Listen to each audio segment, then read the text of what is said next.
আসসালামু আলাইকুম, সবাইকে স্বাগতম। বিভাগীয় পরীক্ষার জন্য এই যে আইন, বিধি, প্রবিধান এবং সংবিধান সবগুলি এক নজরে আলোচনা করার চেষ্টা করব। আমি আজকে আলোচনায় আছি আমি মোহাম্মদ সিরাজুল ইসলাম।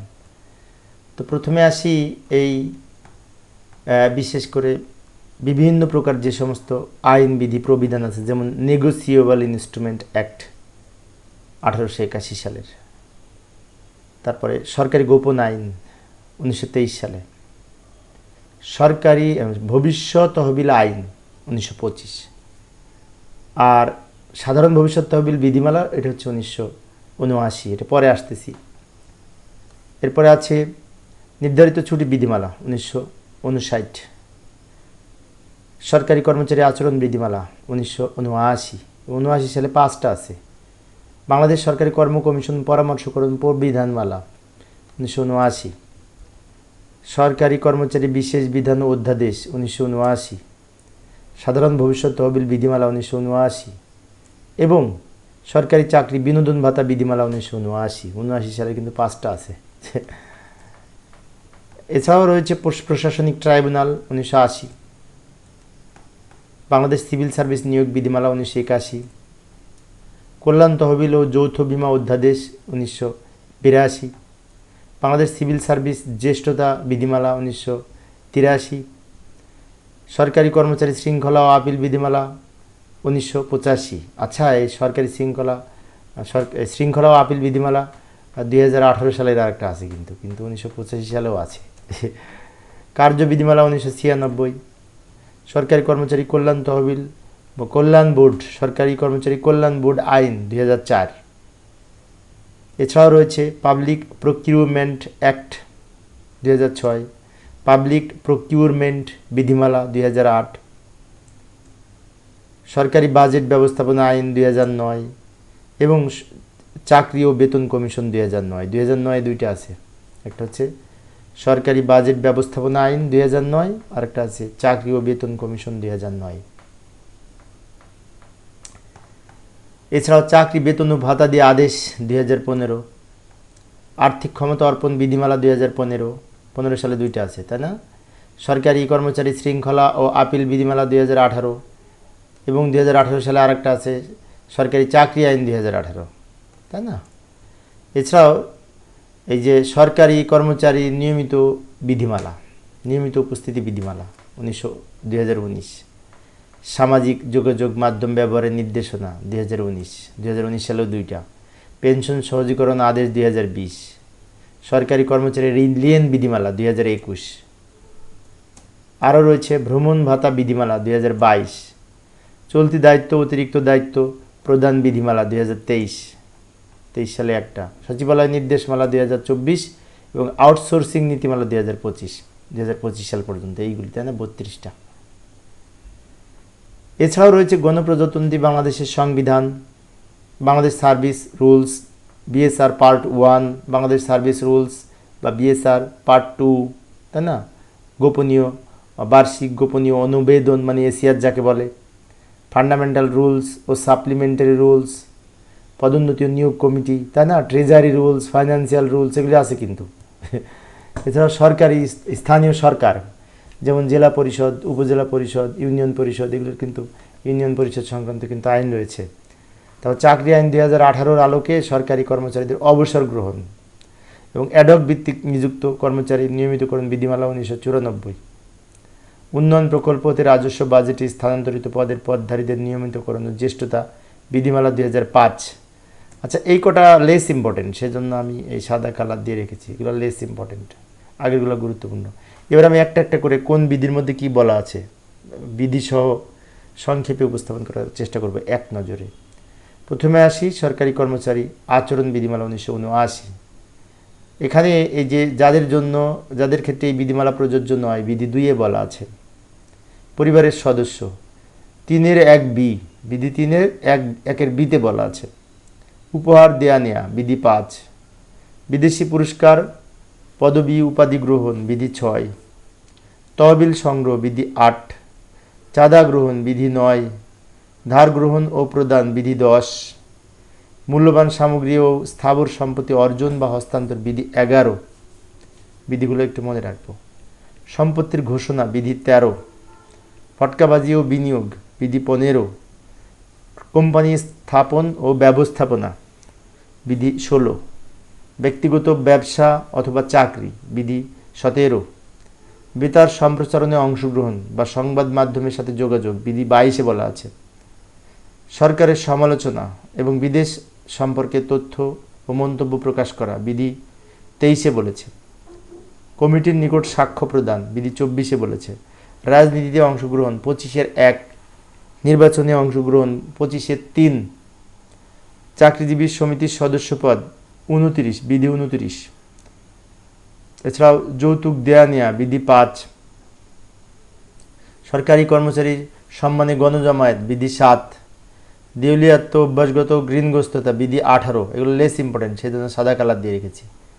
সরকারি দলিলাদি তথ্যের আদান প্রদান বিধি 19, সংসদ সদস্যর কাছে তদবির বিধি 20, সমবায় সমিতি স্থাপন এবং ব্যবস্থাপনা বিধি 16, ভবন ফ্ল্যাট অ্যাপার্টমেন্ট ইত্যাদি নির্মাণ বিধি 12, স্বজনপ্রীতি প্রিয়তোষণ বেআইনি ক্ষতিসাধন ইচ্ছাকৃতভাবে ক্ষমতার অপব্যবহার করা বিধি 27, এবং 27 এতে আবার বলেছে ওই যে বিশেষ করে মহিলা কর্মচারীদের প্রতি আচরণ, তাই না, উপদলীয় ধর্মীয় মতবাদ ইত্যাদি প্রচারণা বিধি 26, এই যে মহিলা সহকর্মীর প্রতি আচরণ বিধি 27 এ, এটা আবার ইম্পর্টেন্ট।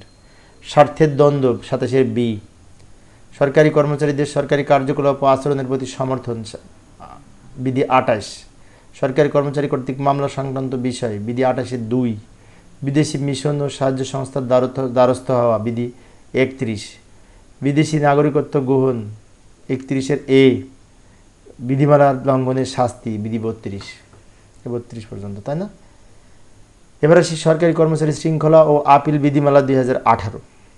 এখানে যে বিধিগুলো আছে লক্ষ্য করি, যাদের ক্ষেত্রে প্রযোজ্য নয় 1-2 বলেছে, 1-2, আগেরটা ছিল 2, তাই না, আচরণে, আর এখানে শৃঙ্খলা আপিল বিধিমালা 1-2।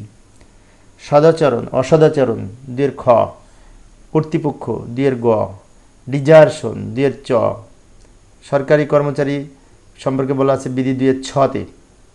দ্বন্দ্বের ভিত্তি 3 বিধি 3, মানে কি কিসের উপর দ্বন্দ্ব দিতে হবে, তাই না, দ্বন্দ্ব কি কারণে দেওয়া যাবে সে কথা বলছে। দ্বন্দ্ব সমূহ, দ্বন্দ্বের প্রকারভেদ 4-1, লঘুদ্বন্দ্ব 4-2, গুরুদ্বন্দ্ব 4-3। 4-2-3 আবার আরও আছে কিন্তু আলাদা আলাদা, ABC, আবার এখানে আছে ABCD, এরকম আছে সব।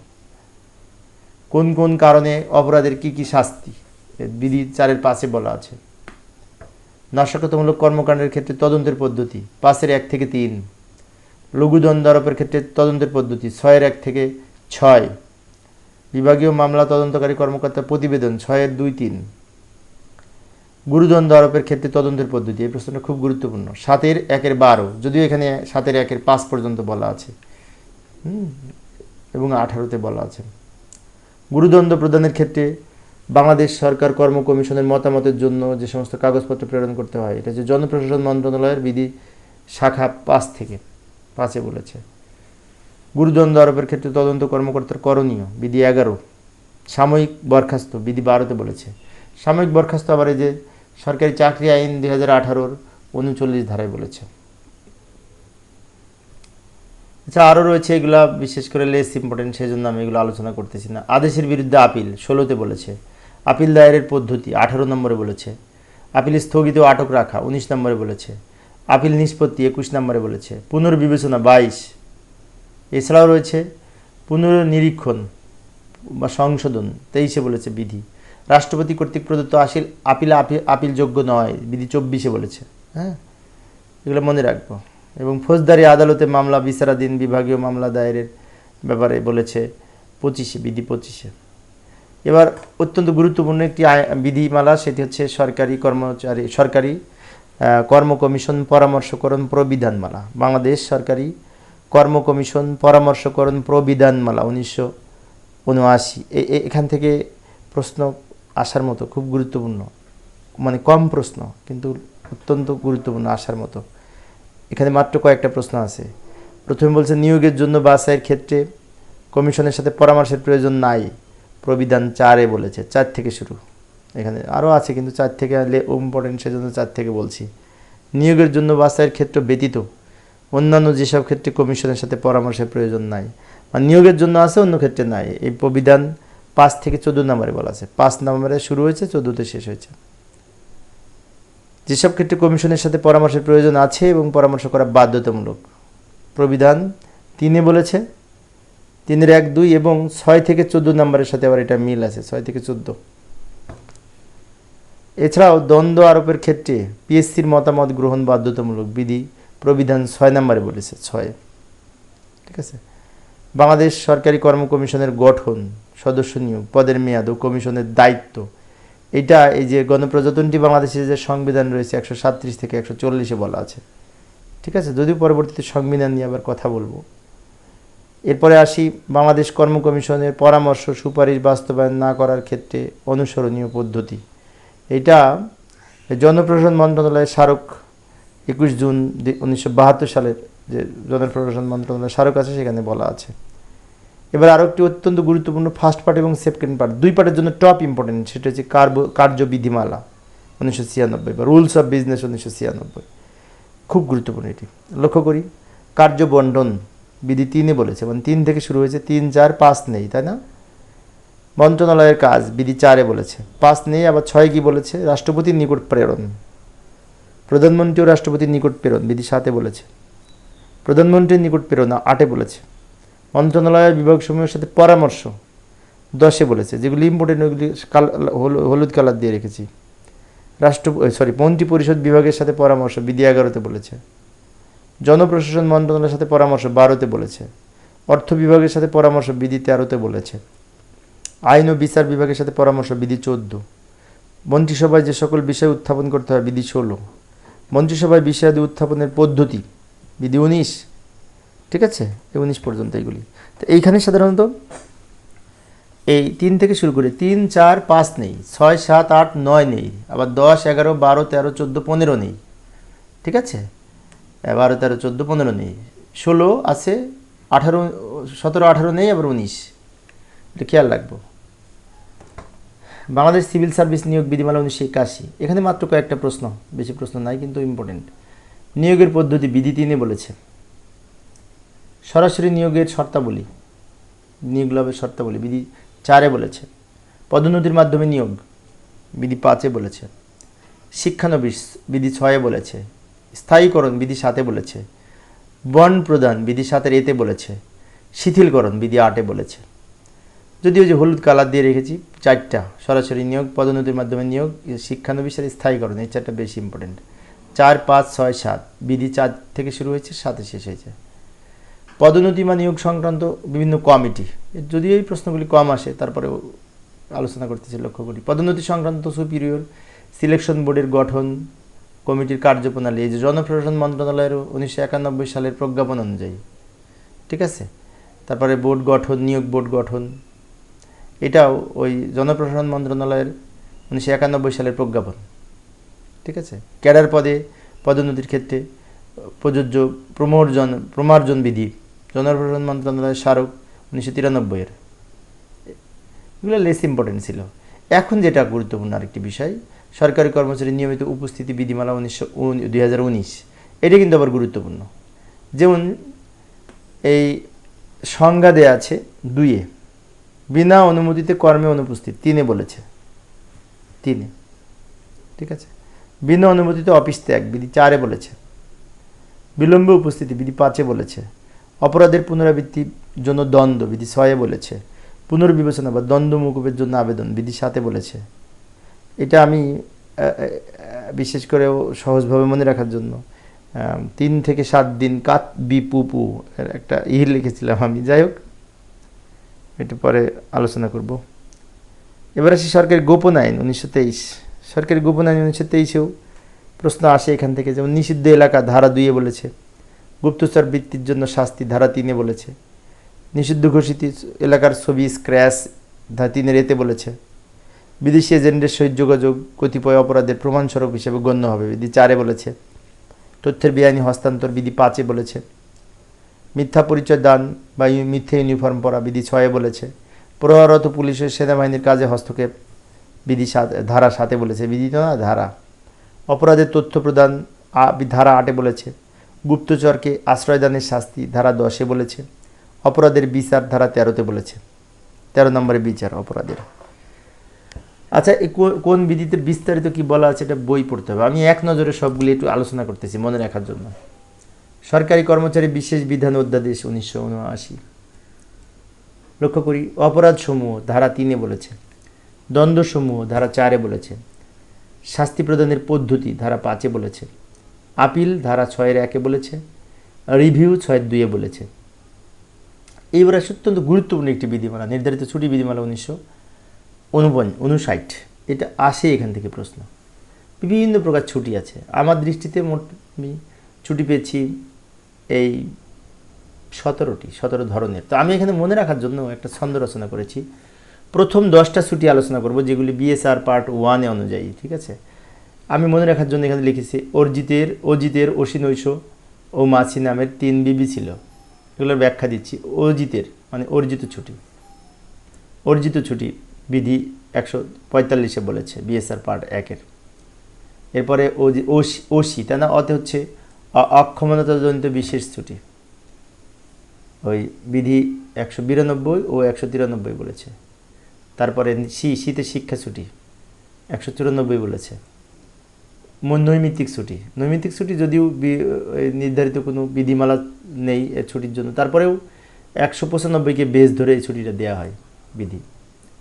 সঙ্গনিরোধ ছুটি 196 বিধি, বিএসআর পার্ট 1-এর। কিন্তু মাতৃত্বকালীন ছুটি বিএসআর পার্ট 1-এর বিধি 197। চিকিৎসালয় ছুটি 198 থেকে 201। বিশেষ অসুস্থতাজনিত ছুটি 202। বিভাগীয় ছুটি 203 এবং বিনা বেতনের ছুটি 303। ওই যে 3 বিবি না, একটা হচ্ছে বিশেষ, বিভাগীয়, বিনা বেতনে, 3টা বি আছে তো তাই 3 বিবি লিখেছি আমি উপরে। তাহলে এই ছন্দটা একটু মনে রাখার চেষ্টা করবো। অজিতের অসিনৈশ ও মাসি নামের 3 বিবি ছিল। এই ছন্দটা মনে রাখলে 10টা বিএসআর পার্ট 1 অনুযায়ী যে ছুটি এগুলো মনে থাকবে, ঠিক আছে। এবার আসি, এই নির্ধারিত ছুটি বিধিমালা 1959-এর আলোকে 3 ধরনের ছুটি এখানে পেয়েছি আমি। এটা হচ্ছে প্রাপ্যতাবিহীন ছুটি, নির্ধারিত ছুটি বিধিমালা 1959-এর 5-এর-1-এ বলা আছে। অবকাশ বিভাগের ছুটি বিধি 8-এ বলেছে এই 59 বিধির। এবং অসাধারণ ছুটি বিধি 9-3-এ বলেছে। তাহলে একটা হচ্ছে 5-এর-1 উপরে ছিল প্রাপ্যতাবিহীন ছুটি, আর অসাধারণ ছুটিটা হচ্ছে 9-3। প্রাপ্যতাবিহীন আর অসাধারণ এই দুটো বেশি আসে। এই হচ্ছে মোট 13টা। এই 13টা বিশেষ করে 3টা 10টা বিএসআর আর 1960-এর ছুটি, নির্ধারিত ছুটি বিধিমালাতে বলা আছে 3টা, তাই না? মোট 13টা। এখন এছাড়াও আরও কিছু রয়েছে, লক্ষ্য করি। এই যে শ্রান্তি ও বিনোদন ছুটি, এটা এই যে সরকারি চাকরি শান্তি ও বিনোদন ভাতা বিধিমালা 1979-এর আলোকে দেয়া হয়। এরপর বাধ্যতামূলক ছুটি, সরকারি কর্মচারী শৃঙ্খলা আপিল বিধিমালা 1985 ছিল কিন্তু এক সময়। ওই 85-এর 5-এর-1-এর কতে বলেছে, 5-এর-1-এর এ বা ক, 1985 সালে শৃঙ্খলা আপিল বিধিমালা আমরা জানি যে 2018, কিন্তু এই বাধ্যতামূলক ছুটিটা আবার বলা আছে 1985 সালের এই শৃঙ্খলা আপিল বিধিমালায় 5-এর-1-এ, মনে রাখবো 5-এর-1-এর ক। অবসরোত্তর ছুটি, সরকারি চাকরি আইন 2018-এর 47 ধারায় বলা আছে অবসরোত্তর ছুটি। সাধারণ ও সরকারি ছুটি আছে। এই সাধারণ ও সরকারি ছুটিটা 3 ধরনের। একটা হচ্ছে সাধারণ ছুটি, খ নম্বরে নির্বাহী আদেশে সরকারি ছুটি, এবং ঐচ্ছিক ছুটি। এগুলো আবার বলেছে নেগোসিয়েবল ইনস্ট্রুমেন্ট অ্যাক্ট 1881-এর ধারা 25-এ বলেছে, 1881। এই হচ্ছে ছুটি সংক্রান্ত সব ছুটি 17টা বলেছে এখানে। এবার কিছু বিশেষ ছুটি আছে। বিশেষ ছুটি হচ্ছে 9টি। এই যে বিএসআর-এর 192 থেকে 203 পর্যন্ত যে কটা আছে, যেমন 192-93-তে কী ছিল মনে আছে? অক্ষমতার জন্য বিশেষ ছুটি 192-93 বলা ছিল। তারপরে শিক্ষা ছুটি এই যে 94-তে বলা ছিল। সঙ্গনিরোধ ছুটি 96-তে ছিল। মাতৃত্বকালীন ছুটি 197-তে ছিল, মানে 196, 197, 194 আর কি, বিষয়টি মনে রাখবো। অর্থাৎ 192 থেকে শুরু করে 202 পর্যন্ত। আর কি ছিল? এই যে চিকিৎসালয় ছুটি 98 থেকে 198 থেকে 201 এবং 202 আছে বিশেষ অসুস্থতাজনিত বিশেষ ছুটি। তো এই হচ্ছে 6টা। আরও 3টা আছে। এই যে বিভাগীয় ছুটি 203-এ বলেছে। তার মানে এখানে 203 পর্যন্ত হবে। ওই যে 203 পর্যন্ত বলা আছে, 192 থেকে 203 পর্যন্ত উপরে বলা আছে বিশেষ ছুটির মধ্যে পড়ে। এবং আরও দুইটা আছে, সেটা হচ্ছে প্রাপ্যতাবিহীন ছুটি, যেটি নির্ধারিত ছুটি বিধিমালা 1959-এর 5-1 বলা ছিল, এবং অসাধারণ ছুটি 9-3 বলা আছে। তার মানে কি, বিএসআরে বলা ছিল 7টা। কোন 7টা? ওই যে 192 অনুচ্ছেদ থেকে 192 বিধি থেকে শুরু করে 203 বিধি পর্যন্ত যে 7টা, অক্ষমতাজনিত বিশেষ ছুটি থেকে শুরু করে বিভাগীয় ছুটি পর্যন্ত। এবং আরও দুইটা বিশেষ ছুটি আছে, সেই দুটো হচ্ছে 59 বিধিতে নির্ধারিত ছুটি বিধিমালা। সেটা হচ্ছে প্রাপ্যতাবিহীন ছুটি 5-1 ধারা বিধিতে বলা ছিল, আর অসাধারণ ছুটি 9-3 বিধিতে বলা ছিল, তাই না? তো এটা মনে রাখার চেষ্টা করবো কোনগুলো বিশেষ ছুটি। এবার আসি প্রশাসনিক ট্রাইব্যুনাল আইন 1980। প্রশাসনিক ট্রাইব্যুনাল আইন 1980 ধারা 3-এ প্রশাসনিক ট্রাইব্যুনাল প্রতিষ্ঠা করেছে। প্রশাসনিক ট্রাইব্যুনালের এখতিয়ার ধারা 4-এ আছে। প্রশাসনিক ট্রাইব্যুনাল আপিল ট্রাইব্যুনাল 5-এ আছে ধারা। প্রশাসনিক আপিল ট্রাইব্যুনালের এখতিয়ার 6-এ আছে, এবং প্রশাসনিক ট্রাইব্যুনালের ক্ষমতা ও কার্যাবলী ধারা 7-এ আছে। 3 থেকে 7, তাই না? 3 থেকে 7 মনে রাখবো। পেনশন ও আনুতোষিক, এইটা না একটু অনেকের কাছে কঠিন মনে হয়, তারপর আমি সহজভাবে আলোচনা করার চেষ্টা করব। পেনশনের ধারণা এবং প্রকারভেদ, এটা বিএসআর পার্ট 1-এর ক্ষতিপূরণ পেনশন সম্পর্কে বলা আছে। বিএসআর পার্ট 1-এর 308 থেকে 320 ক্ষতিপূরণ পেনশনটা কিন্তু বিএসআরে বলা আছে 308 থেকে 320। অক্ষমতাজনিত পেনশন 321 থেকে 336-এ বলা আছে, ওখানে ছিল 20 ক্ষতিপূরণ পেনশন, আর অক্ষমতাজনিত পেনশন হচ্ছে 21 থেকে 36। বার্ধক্যজনিত পেনশন বিধি বিএসআরের 337, তাহলে 308 থেকে 20, 321 থেকে 36, আর 337-এ বলা আছে বার্ধক্যজনিত পেনশন। অসাধারণ পেনশন, এটা আবার বিএসআর পার্ট 1-এর বিধি 403-এ বলেছে, 403 থেকে 428 পর্যন্ত বলা আছে। এরপরে আসি পেনশন প্রাপ্তির যোগ্যতা, বিএসআর পার্ট 1-এর 246 থেকে 249-এর মধ্যে বলেছে। পেনশন চাকরির শর্তাবলী বিএসআর পার্ট 1-এর 258 থেকে 284-তে বলেছে। পেনশনগুলি ছিল 308 থেকে, তাই না? আর এখানে আবার 200-তে চলে এসছে। অবসরজনিত পেনশন সরকারি চাকরি আইন 2018-র ধারা 44-এ বলেছে অবসরজনিত পেনশন, কারণ 44-এ তো অবসর গ্রহণ করে, ওটা ঐচ্ছিক অবসরের মতো অনেকটা।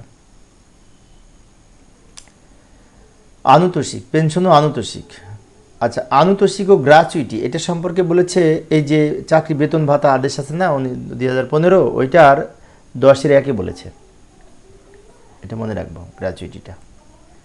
পেনশন সহজীকরণ আদেশ 2020, এইখানে বেশ কিছু গুরুত্বপূর্ণ বিষয় আছে, একটু মনে রাখার চেষ্টা করি। পেনশন সহজীকরণ আদেশ 2020-এর উল্লেখযোগ্য দিকসমূহ, যেমন এই পেনশন সহজীকরণ আদেশ 2020-এর পারিবারিক পেনশন এর বিধিবিধান বলা আছে। পেনশন সহজীকরণ আদেশ 2020-এর সংযোজনী 19-এ পারিবারিক পেনশন সম্পর্কে বলেছে। কল্যাণ কর্মকর্তা সম্পর্কে বলেছে অনুচ্ছেদ 2.01-এ। নন গেজেটেড চাকরিতে সার্ভিস বুক ও চাকরি বৃত্তান্ত সংরক্ষণ করতে বলেছে 2.02-এ। গেজেটেড কর্মকর্তাদের চাকরি বৃত্তান্ত সংরক্ষণ করার কথা বলেছে 2.03-এ। অবসর গ্রহণকালীর অগ্রিম তালিকা প্রেরণ করতে বলেছে 2.04-এ, এবং অবসর গ্রহণের পূর্বে প্রত্যাশিত শেষ বেতনের কথা বলেছে 2.05-এ। এই 2.01 থেকে 5 পর্যন্ত এটা ধারাবাহিকভাবে আছে। এরপরে আবার এই ছুটি নগদায়ন লাম গ্রান্ট, যেটি এটা এই পেনশন সহজীকরণ আদেশের 2.07-এ বলেছে, লাম গ্রান্টটা 7-এ বলেছে।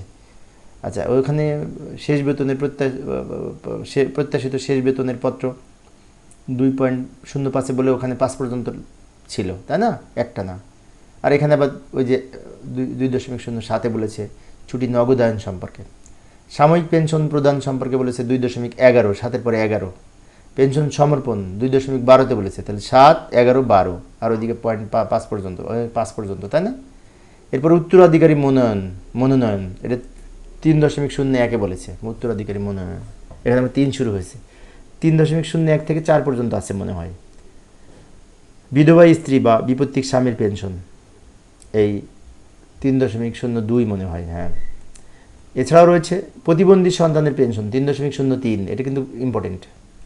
ঠিক আছে। পুত্র কন্যা সন্তানের বয়স সীমা 3.04। তো এখানে যে 3.04 এখানে ফিনিশ হয়ে গেল, তাই না। এরপরে আসি জরুরি ভিত্তিক পেনশন, এটা বলা আছে 4.02-এ। ডি হাফ ওপিপিও মানে ডিসবার্সার হাফ এবং পেনশন পেমেন্ট অর্ডার যাকে বলে, এটা আছে 4.06-এ।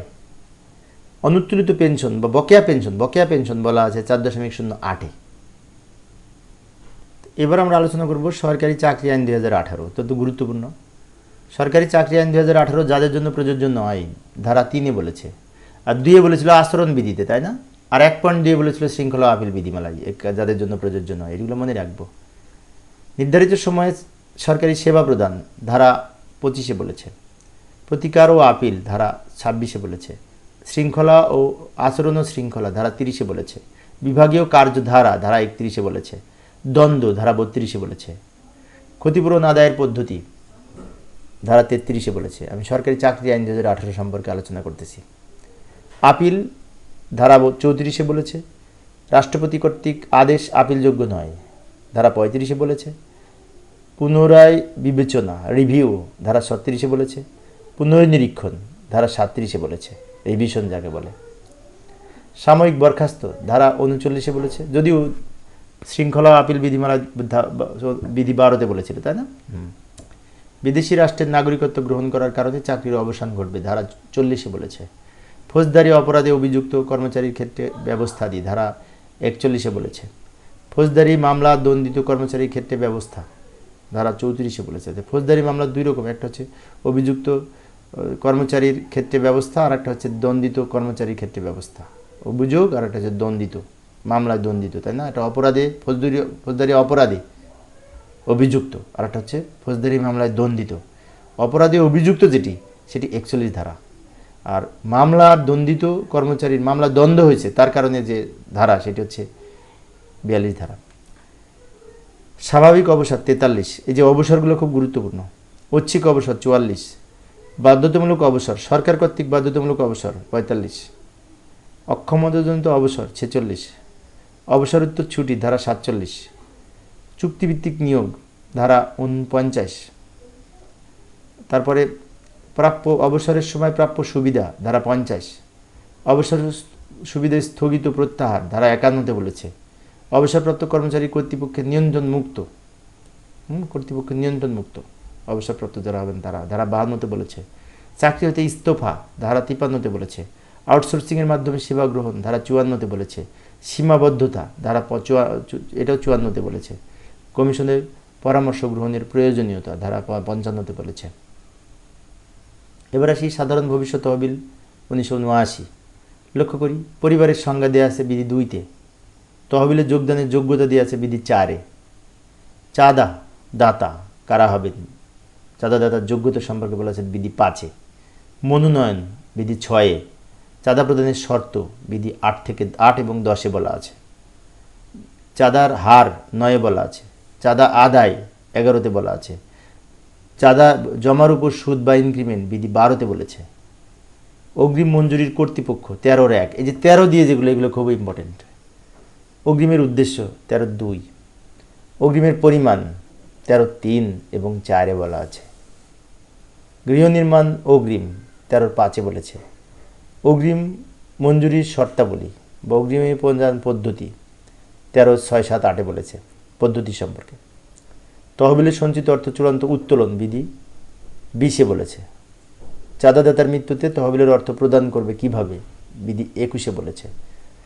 এইগুলি এই যে 13-1, 2, 3, 4 একসাথে, আবার 5, 6, 7, 8, এই কটা গুরুত্বপূর্ণ। এটা হচ্ছে অগ্রিমের উদ্দেশ্য, অগ্রিমের পরিমাণ, গৃহ নির্মাণের পরিমাণ, অগ্রিমের পরিমাণ আর কি, আর অগ্রিম মঞ্জুরির পদ্ধতি বলেছে 6, 7, 8, 13, তাই না। চলতি দায়িত্ব অতিরিক্ত দায়িত্ব, এটা লেস ইম্পর্টেন্ট।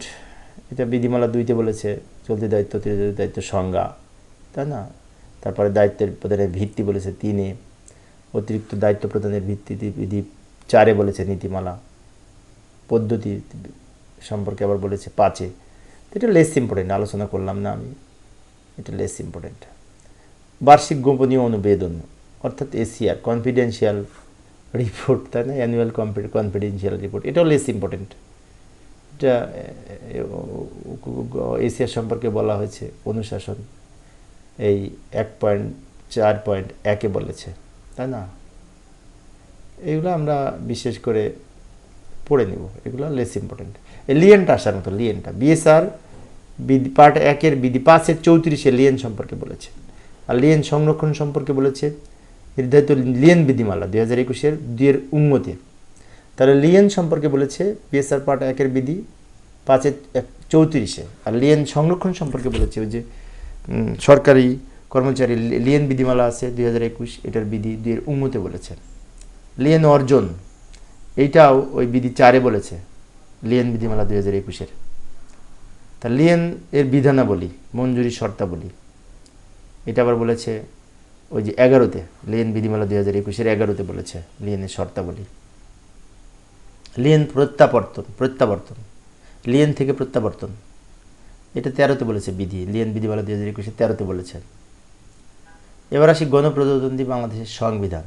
ক্লাসটি একটু লম্বা হয়ে যাচ্ছে, সংবিধানটা আলাদা করে আলোচনা করতে চাচ্ছিলাম আমি, কারণ বোরিং লাগবে এত বড় আলোচনা করলে। তারপরেও হালকা একটু আলোচনা করি। সংবিধানের প্রজারা মৌনিয়া বিনিমবাজ সবই, এখানে এই সংবিধানের এখানে এই মোট যে 11টা ভাগ আছে, প্রথম ভাগে প্রজাতন্ত্র, দ্বিতীয় ভাগে রাষ্ট্র পরিচালনার মূলনীতি, তৃতীয় ভাগে মৌলিক অধিকার, ওই যে প্রজারা, ওই প্রত্যেকটা প্রথম অক্ষর নিয়ে আর কি, প্রজারা মৌনিয়া বিনিমবাজ সবই, প্রত্যেকটা প্রথম অক্ষর নিয়ে আমি সেন্টেন্সটা তৈরি করেছি।